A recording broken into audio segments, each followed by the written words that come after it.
The one thing we want to avoid is making a specific critique of the Mexican government. Don't let this scare you.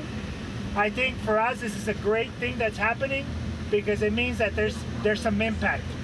They're afraid.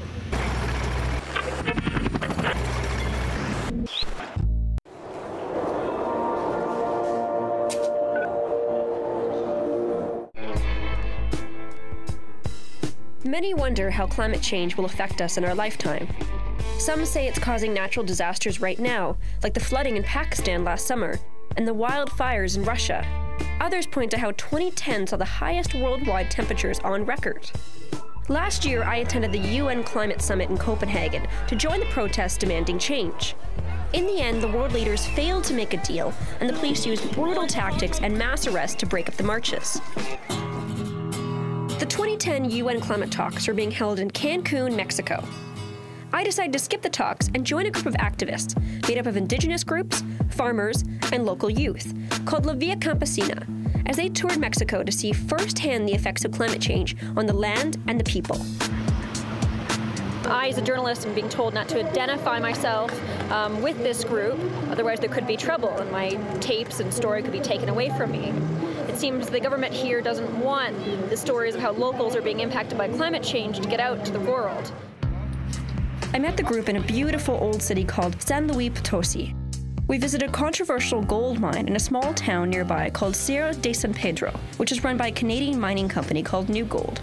I talked with some of the locals about how the mining operation affected their community. They were going to move the village to another place because they were going to do some big explosions. There were going to be so much employment and the village was going to reborn. This is an open pit mine. It's a gold mine. It's incredible, but in just 3 here, the historic mountain of San Pedro disappeared. As you can see, there's a hole. There used to be a sacred mountain.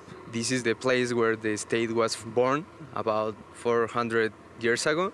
Dynamite has been used to bring it all down in order to access the gold and silver there, and so is cyanide as part of the mining process, which is actually now contaminated groundwater. This is just to extract half grams of gold every 100 kilos of rock, so it's crazy. I think that it's a crazy project. They've been engaged in a battle for many years, this community, and in fact, they've won the legal battle in the courts of Mexico. It is an illegal mine, yet it manages to keep running.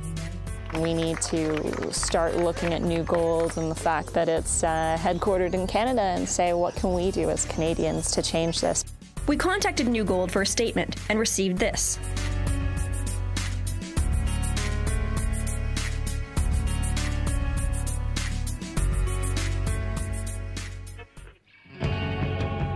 The next morning, we were up bright and early and back on the road towards Mexico City.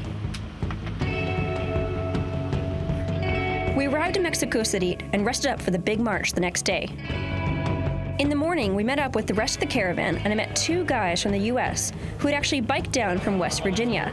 We definitely have a lot of conversations where we say, oh, climate change, that's why we're biking, it's a really big problem, what do you think about it? And they'll say, okay. It's just mind-boggling, the commitment that folks that we've met with here have relative to the United States. It really makes me think that we need to step it up. So it's just the beginning of the march here in central downtown Mexico City. And already I can see thousands of people lining up, very organized. Different contingents are coming from different parts of the city. There's expected to be 50 to 100,000 people here. Why do you think people in Mexico are so passionate and care so much about climate change? Because we are being affected right now.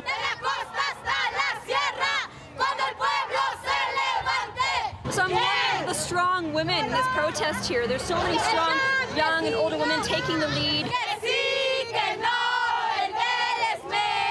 I think that it's important that the moment of the social movement is not just a discussion forum. We need to work together, we need to talk together, we need to exchange experience. So I think that the caravans is a good opportunity to know the other struggle. It was incredible to see so many different people with different causes that were able to connect their fights together. Local communities, farmers, indigenous groups, some of the more radical activists, and international people from all over. It seemed like social justice fronts and environmental fronts were uniting. So we've just ended the march here. We're really been a feeling of revolution in the air throughout today. And I think that's because there's a long history of revolution in Mexico. In fact, they're actually celebrating almost to the day the 100th anniversary of the Mexican Revolution. And so a lot of people are saying, you know, Viva Revolution, live the revolution. And I think that's why the movement here for the climate justice movement is so very strong.